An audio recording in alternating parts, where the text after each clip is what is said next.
현대를 살아가는 많은 사람들은 적어도 한 가지 이상의 노예가 되어 있다고 해도 과언이 아닐 것입니다.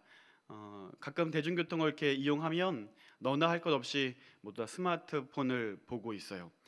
처음에는 그게 필요해서 보았을 텐데 이제 그게 없으면 허전할 정도로 이게 우리의 삶에 깊이 들어온 것 같습니다. 이것뿐만 아니라 드라마, 영화, 텔레비전, 쇼핑, 이 모든 것들로 인해서 여러분 만족 얻고 계시지 않습니까? 이거 없으면 허전하지 않으십니까? 심각하게 이렇게 중독되었지 않다 할지라도 이것이 우리에게 주는 유익, 이것이 우리에게 주는 만족이 참 크다 할 것입니다. 이런 것들로 나는 자유합니다라고 말씀하시는 분들이 있으실 텐데 이제 말씀드리는 이것으로부터 나는 참 자유합니다라고 말씀하실 분들은 많이 없을 것 같습니다. 그것이 바로 재물, 그것이 바로 돈입니다. 요즘 편리한 것들이 얼마나 많이 쏟아져 나오고 있습니까? 그래서 돈만 있으면 과거 왕보다 더 부요하고 더 부럽지 않을 만큼 호사를 누리며 편안하게 살 수 있을 것 같아요. 그래서 그런지 대학에서도 인기 있는 과는요, 돈이 되는 과더라고요. 순수 학문 이런 전공들은 학생들이 가지 않으려고 합니다. 그래서 이 세상에서 중요한 화두는 어떻게 하면 돈이 되겠는가 하는 겁니다. 어떻게 하면 돈이 되겠는가? 사람들이 이것에 열광하고 이것에 주목합니다. 땅을 묵히는 게 낫냐? 투자하는 게 낫냐? 지금 있는 이 돈을 은행에 맡기는 게 낫냐? 건물을 짓는 게 낫냐? 우리 동네에 땅값이 올랐다는 소식이 어쩌면 우리가 가진 복음보다 더 기쁜 소식처럼 들려지지는 않는지 한번 점검해 보시면 좋을 것 같습니다. 생각 같아서는 악착같이 돈도 많이 모으고 하나님도 많이 사랑하고 그렇게 둘 다 사랑하면 좋겠지만 이것은 마치 기름과 물 같다는 생각을 하게 됩니다. 이러한 인간의 얄팍한 마음을 주님께서도 아셔서 이렇게 말씀하시죠. 너희가 하나님과 재물을 겸하여 섬길 수 없느니라. 그리고 사도 바울도 청년 지도자였던 디모데에게 이렇게 권면하고 있습니다. 10절 말씀 보시면 돈을 사랑함이 일만하게 뿌리가 되나니. 세상을 살아가면서 결코 피할 수 없고 또 완전하게 자유로울 수 없을 만큼 막강한 실체의 돈, 재물 앞에서 우리는 어떻게 하면 자유를 얻을 수 있을까요? 이것으로부터 자유하여서 참 경건한 삶을 살 수 있을까요? 우리 다 함께 오늘 본문 6절, 7절, 8절 세 구절 말씀을 우리 한 목소리로 읽어보겠습니다. 시작. 그러나 자족하는 마음이 있으면 경건은 큰 이익이 되느니라. 우리가 세상에 아무것도 가지고 온 것이 없음에 또한 아무것도 가지고 가지 못하리니 우리가 먹을 것과 입을 것이 있은즉 족한 줄로 알 것이니라. 아멘. 여기서 사도 바울이 나타내고자 한 진리는 바로 이것입니다. 자족하는 마음이 있으면 경건은 큰 이익이 된다라는 것입니다. 여러분, 경건이라는 것은요, 그가 그리스도인임을 표시하는 리트머스와 같다라는 생각을 합니다. 경건, 그리스도인, 이것은 떼어놓을 수 없는 것이라는 사실이죠. 그래서 경건이라는 말을 거룩한 삶으로 혹은 구별된 삶으로 표현할 수 있다는 것입니다. 세상과는 구별되는 삶, 세상과는 전혀 다른 방식으로 살아가는 삶, 그것이 바로 경건입니다. 그런데 바울은 이 경건에 큰 이익이 되는 것이 바로 자족이라고 이야기를 하고 있어요. 자족이라는 헬라어 단어의 원어를 좀 살펴봤더니 이런 의미가 있다고 해요. 상황에 구애되지 않는 초월적인 자기만족. 상황에 구애되지 않는 초월적인 자기만족. 여러분, 이 의미를 보시면서 참 그렇다라는 생각이 드십니까? 참 마음이 어렵다라는 생각을 하십니까? 이 의미를 보시면 세상의 방식과는 참 같지 않다라는 생각을 하게 돼요. 세상의 방식과는 전혀 맞지 않는 거예요. 여러분, 언제 만족을 얻으십니까? 여러분은 언제 만족하고 언제 유익을 얻으십니까? 상황이 해결되어야 되지 않습니까? 그 상황이 벗어지고 뭔가 해결이 돼야만 만족을 얻지 않으십니까? 이런 인간의 마음을 잘 노린 게 있다면 그게 홈쇼핑인 것 같아요. 저도 홈쇼핑을 가끔 보는데 홈쇼핑을 잠깐 보시면 저처럼 불행한 사람이 없더라고요. 너가 지금 불행한 이유는 이 제품이 없기 때문이야. 왜 이거 없어가지고 그렇게 불행하게 살았어?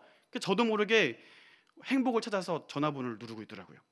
그래서 소망을 가지고 2일 3일 기다려서 그 물건을 받는데 그 뜯는 순간 너무나 행복한데 오래가지 않더라고요. 결국은 이게 정말 나에게 필요한 제품이었는가? 이렇게 생각이 들 만큼 그 유효기간은 너무 짧더라고요.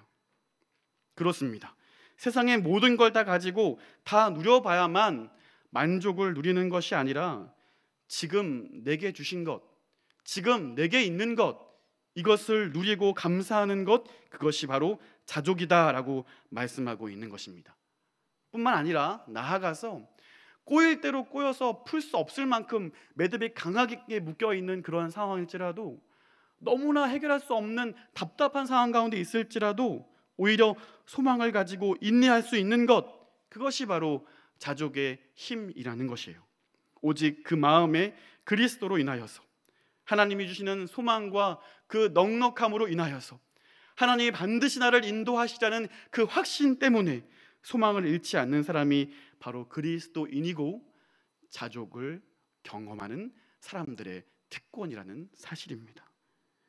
사랑하는 성도 여러분, 오늘 우리에게 이미 주어진 것들, 하나님이 이미 우리에게 주신 이것들로 인하여서 감사할 수 있고 자족할 수 있는 저와 여러분 될 수 있기를 주님의 이름으로 축원드립니다. 이 자족의 훈련이 되어 있는 사람이야말로 경건에 큰 유익을 얻는 사람이라는 거예요. 그러니까 이 경건은 수도원에 가야만 쌓을 수 있는 것이 아니더라고요. 어떤 2박 3일의 수련회라든지 특별 부흥회를 통해서 얻을 수 있는 것이 아니더라라는 것이죠. 이것은 철저하게 현실에 뿌리 내려야만 얻을 수 있는 유익이라는 겁니다. 여러분의 직장에서, 여러분의 가정에서, 여러분의 삶의 모든 순간에 우리는 이 경건의 연습을 해야만 하는 것입니다. 세상은 그렇게 살면 불안해, 그렇게 살면 손해봐, 그렇게 살면 어려움을 만날 거야, 그렇게 우리를 손가락질한다 할지라도 철저하게 예수 그리스도의 방식으로, 철저하게 하나님 나라의 삶의 방식으로 살아갈 때 저와 여러분의 경건은 더욱 견고해질 것임을 믿으시기를 바랍니다. 그래서 그렇게 살아갈 수 있었으면 좋겠습니다. 세상이 뭐라고 하든 우리에게 주시는 이 경건의 마음 가지고, 우리에게 주신 이 삶의 방식대로 온전히 살아갈 수 있게 되기를 바라요. 그런 삶은 과거 수도사들이나 목회자들이나 살아가야 되는 그런 삶의 방식이 아닌가요? 저는 평범한 신앙인일 뿐입니다 라고 혹시 생각하실 분들이 있을지 모르겠어요. 자녀들 대학 보내는데 몇 억이 든대요. 평생 일해도 집 장만하기가 그렇게 어렵대요. 어떻게 작정헌금에 11조까지 낼 수 있겠는가 하는 거죠. 사업을 하려면 적당하게 불의와 타협해야 되고, 좋은 게 좋은 거지라면서 적당하게 눈 감고 그렇게 해야 한다는 거예요. 어떻게 예수의 방식대로 사업을 할 수 있는 건가? 망하라는 건가? 어떻게 이러한 삶을 그렇게 예수의 방식대로 살라는 것인가? 우리는 이러한 질문과 이러한 회의감에 자주 맞설 때가 있습니다. 그러나 저는 소망해요. 하나님 나라를 소망하고 하나님 방식대로 철저하게 살아가는 그 그리스도인, 경건한 삶으로 훈련받는 그 기업인들로 인하여서 이 폐역한 나라가 하나님의 나라로 일구어질 것임을 말입니다. 저는 소망합니다. 하나님 나라의 방식을 소망하고 그렇게 그분의 뜻대로 살아가는 그 개인과 그 영성 있는 사람들로 인해서 그의 삶을 통해서 하나님의 얼굴을 세상이 마주하게 될 것임을 말입니다. 오늘 이 자리에 있는 저와 여러분이 그러한 삶을 살아갈 수 있게 되기를 바라요. 오늘 이 자리에 있는 저와 여러분이 그런 정직한 삶의 방식으로, 하나님의 방식으로 살아갈 수 있는 우리가 될 수 있기를 바라요. 저는 교회를 생각합니다. 세상이 걱정하는 한국 교회를 저는 또한 생각합니다. 많은 교회가 있지만 그 안에 많은 그리스도인들이 있지만 예수의 가르침대로 살지 않는 그리스도인들을 바라보면서 조롱하고 혀를 내차는 그 많은 사람들을 보면서 조롱하는 이 사회를 또한 바라봅니다. 이 시대에 우리 그리스도인들에게 필요한 것이 바로 이 경건의 훈련이 아닐까요? 너무 많은 말을 그치고 섬기는 것으로, 사랑하는 것으로, 정말 세상 모든 사람들은 그렇게 살아간다 할지라도 하나님의 사람들은 좁은 길을 걸어가는 그러한 삶의 모습을 우리는 보여주어야 하지 않을까 하는 것입니다. 많은 말보다 작아지고 섬기고 헌신하는 그러한 삶을 통하여 예수 향기를 드러낼 수 있는 그러한 그리스도인들이 이 시대에는 필요하다라는 것입니다. 한 회사를 다니는 자매가 있었어요. 한 기업에 전화 상담을 하는 자매인데 한 주에도 한 달에도 이 수차례 약관이 변하기 때문에 시험을 되게 자주 본다 그래요. 이 전화 상담 업무를 하시는 분들이요. 그래서 늘상 시험을 보니까 이 사람들이 컨닝을 그렇게 많이 하는 거예요. 그런데 그날따라 이 자매가 목사님의 설교를 듣는데 정직함에 대한 설교였다는 거예요. 그 설교를 듣고 정말 하나님 앞에서 정직하게 살아가야 되겠다라는 결심을 했는데 마침 그 주간에 또 시험을 보는 거죠. 그래서 평소 같았으면 남들 다 시험 컨닝하니까 나도 해야 되겠다라는 마음이 있었는데 그날따라 이 말씀이 너무 떠오르는 거예요. 그래서 컨닝을 하지 않고 소신껏 공부한 만큼 시험을 봤어요. 그 50명이 시험 봤는데 이 자매가 49등을 한 거예요. 너무 실망해서 낙담해서 이제 어떻게 해야 되나, 이거 잘리는 거 아닌가 걱정을 하는데 그날따라 사람들이 너무 대놓고 시험을 봤는지 이 컨닝한 것이 적발이 되는 거예요. 그래서 CCTV를 돌려봤는데 모든 사람들이 고개를 돌리거나 팔뚝을 걷어 올리거나 책상 밑에서 무엇을 꺼내서 시험을 보는데 한 사람만 꼼짝하지 않고 시험 보고 있더라는 거예요. 그 사람이 바로 이 자매인 거죠. 그래서 이것 때문에 회사가 난리가 나서 감사팀까지 내려와서 이거 시험 다시 봐야 된다 그러면서 난리가 났는데 그 감사팀에서 이 자매에게 내려와서 그 자매 얼굴을 씩 보고 이러고 갔다는 거예요. 그 소문이 난 거죠. 교회 다니려면 저 자매만큼은 해야 된다. 교회 다니려면 저 자매가 다니는 교회를 좀 다녀라. 이렇게 소문이 났다는 거예요. 저는 이 이야기를 들으면서 이 자매야말로 많은 사람들이 다 컨닝하고 많은 사람들이 다 그렇게 부정직하게 살아가는데 그 순간 정직함이라는 경건의 훈련을 그 자리에서 한 거예요. 왜 초조하지 않았겠어요? 왜 낙심하지 않았겠어요? 다른 친구들 다 옆에서 좀 컨닝하고 좋은 성적 받아가지고 좀 더 좋은 자리 혹은 뭔가 더 유익이 있을 텐데 시험 못 보고 진급 못하고 혹은 회사에서 불이익을 당하면 어쩌나라는 불안함이 이 자매에게 왜 없었겠어요? 그러나 하나님의 방식으로 살아가는 것을 소망했기 때문에 그런 것을 감수하고라도 정직한 마음으로 하나님 앞에서 경건의 연습을 이 회사에서 적용을 한 거죠. 이 자매를 통해서 하나님 영광 받으신 거예요. 이 자매를 통해서 많은 사람들이 그리스도, 하나님, 교회에 대해서 다시 한번 생각하게 된 거예요. 하나님 믿는 사람들은 뭔가 다르구나, 하나님 믿는 사람들은 저렇게 살아가는구나 라는 것을 깨닫게 된 거죠. 여러분, 경건의 훈련을 우리의 삶의 터전에서 치열하게 하지 않는다면 이 교회 안에 살아가는 그리스도인들이 그 경건의 훈련을 그 삶의 자리에서 치열하게 살아가지 않는다면 우리는 여전히 조롱받는 교회의 일원이 되고 말 것입니다. 여전히 조롱받는 이 교회의 한 명이 되고 말 거예요. 삶을 두려워하지 마시기를 바랍니다. 채우시는 주의 말씀을 믿고 자족하며 경건에 힘쓸 수 있는 저와 여러분 되시기를 다시 한번 주님의 이름으로 소원합니다. 우리 다 함께 7절 8절 말씀 한번 읽어볼까요? 7절 8절입니다. 시작. 우리가 세상에 아무것도 가지고 온 것이 없음에 또한 아무것도 가지고 가지 못하리니 우리가 먹을 것과 입을 것이 있은즉 족한 줄로 알 것이니라. 아멘. 이 말씀을 보면 이미 먹을 것, 입을 것, 내게 있는 것으로 만족하라, 자족하라 라고 권면을 하는데 이 말씀 안에 담겨 있는 예수 그리스도의 약속을 우리는 기억해야 됩니다. 말씀을 한번 읽어보실 텐데요. 마태복음 6장 31절부터 33절까지 말씀입니다. 아마 자막이 준비됐을 텐데 우리 한 목소리로 읽겠습니다. 시작.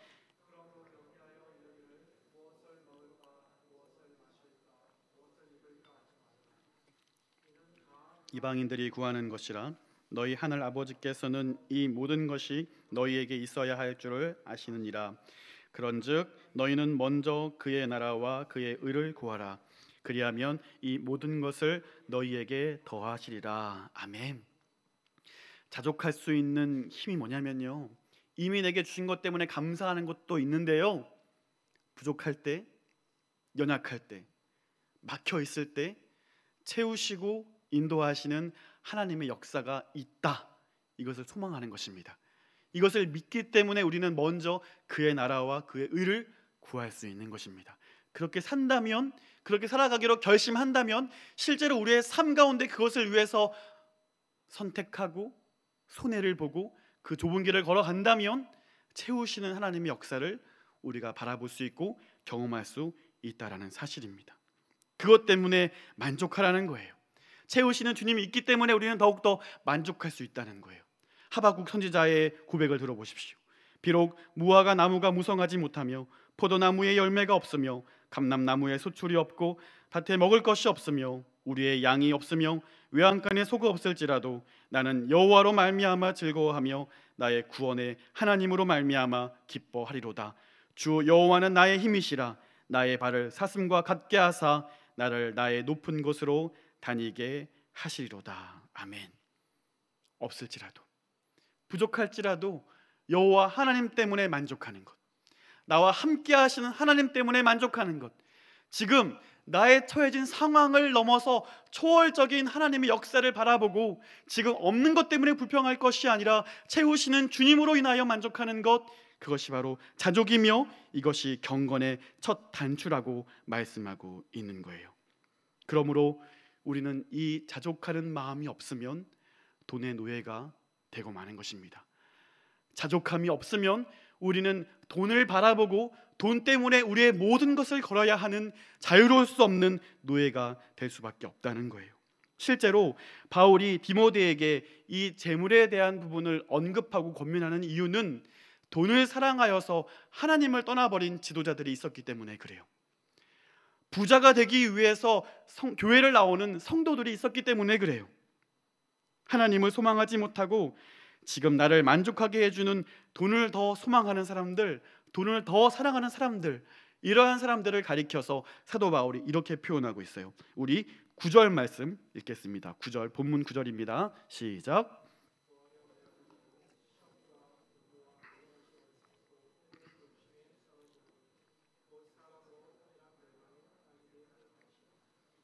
아멘.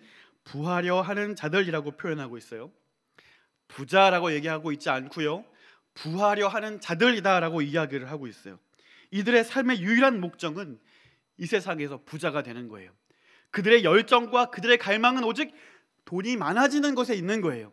그러니까 예수를 믿는 것도, 교회를 다니는 것도 이 부자가 되기 위한 거예요. 기도 제목도 여기에 있는 거예요. 간절한 기도 제목, 매일 새벽 예배 나오고 금요 기도에 나오고 헌금하는 모든 목적도 바로 여기에 있는 거예요. 부하려 하는 자들, 그의 모든 삶의 목적, 모든 관심과 모든 것들이 여기에 맞추어져 있는 것이다 라고 이야기하는 것이죠. 이미 가지고 있는 것들에 대해서 전혀 만족하지 않고 끊임없이 긴장하고 끊임없이 불평하면서 부자가 되려고 합니다.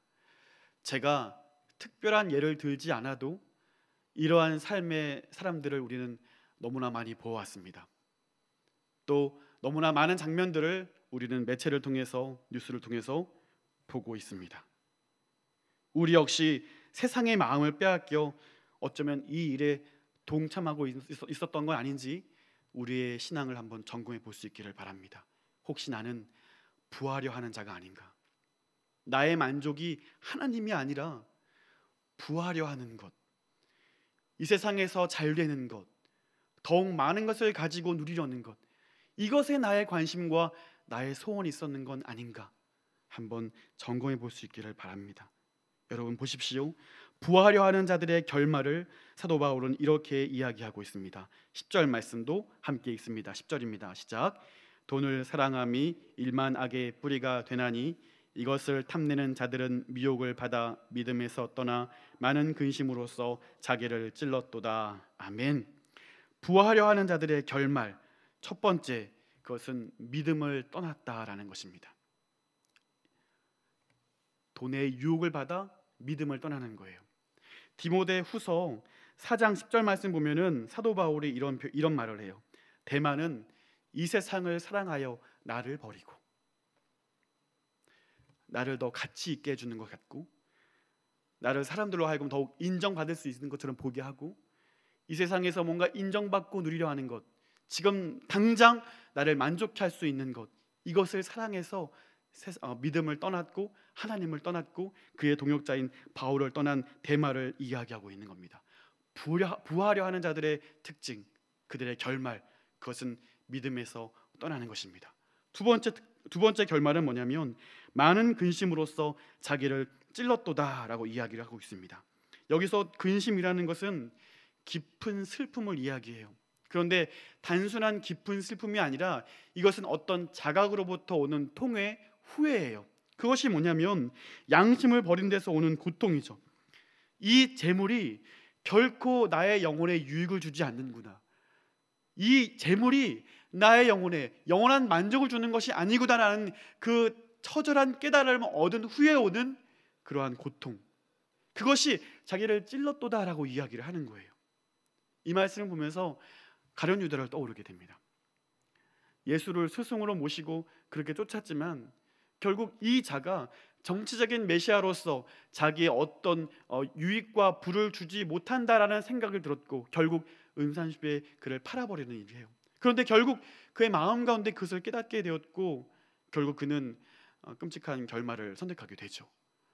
부하려 하는 자들의 마지막 결말을 사도 바울은 이렇게 이야기를 하고 있는 것입니다. 이 말씀을 보시면서 여러분, 부자는 죄인이다, 이것을 말씀하고 있는 것이 아님을 여러분은 잘 알고 있을 거예요. 부하려 하는 자들, 돈을 사랑하는 자들, 이 부자 되는 것에 인생의 모든 목적을 거는 사람들, 이들이 바로 죄악이고 그것이 경건의 해악이 된다는 것을 오늘 성경은 이야기하고 있는 것입니다. 그러므로 부하려 하는 자들이 되지 말고 하나님 안에서 늘 만족할 수 있는 그리스도인들이 될 수 있기를 바라요. 마지막으로 사도 바울은 디모데에게 이렇게 권면합니다. 우리 말씀 11절 한번 읽어보겠습니다. 11절 시작. 오직 너 하나님의 사람아 이것들을 피하고 의와 경건과 믿음과 사랑과 인내와 온유를 따르며. 아멘.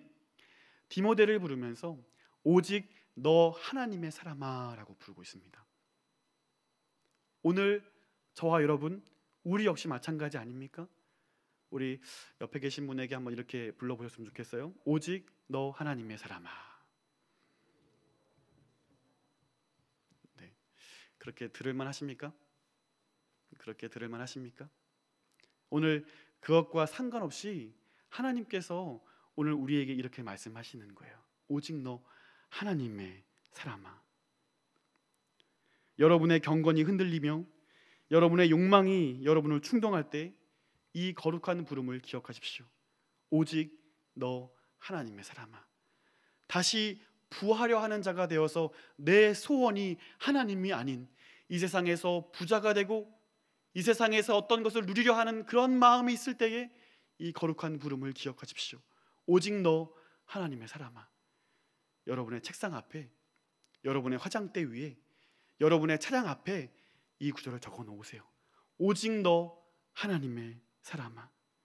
하나님의 사람답게 재물을 사랑하지 않으며 세상의 가치관을 따르지 아니하며 오직 하나님의 방법대로, 오직 하나님의 자녀답게 자족하며 바로 지금을 만족할 수 있는 저 여러분 될 수 있기를 바라요. 그러기 위해서 우리는 싸울 수 있어야 돼요. 이 세상은요, 더 많이 가지고 더 많이 누려야 그게 행복이라고 이야기해요. 너가 지금 불행한 이유는 가지지 못했기 때문이라고 이야기를 해요. 그러나 하나님께서는 오늘 우리에게 지금 이미 충분하게 있다라고 말씀하시고 그것 때문에 감사하고 그것 때문에 자족하라라고 말씀합니다. 그러므로 우리가 싸우고 우리가 맞서고 우리가 대항해야 할 것은 이 세상의 풍조인 거죠. 이 세상의 가르침인 것이죠. 세상의 방식대로 살아가지 않고 오직 우리는 하나님의 방식대로, 하나님의 말씀으로 살아갈 수 있는 저 여러분 될 수 있기를 바랍니다. 그리하여서 이 훈련을 마치고 하나님 앞에 서는 날 하나님 나라에 어울리는 영화로운 모습으로 잘했다 칭찬받는 저와 여러분 되시기를 주님의 이름으로 축원드립니다.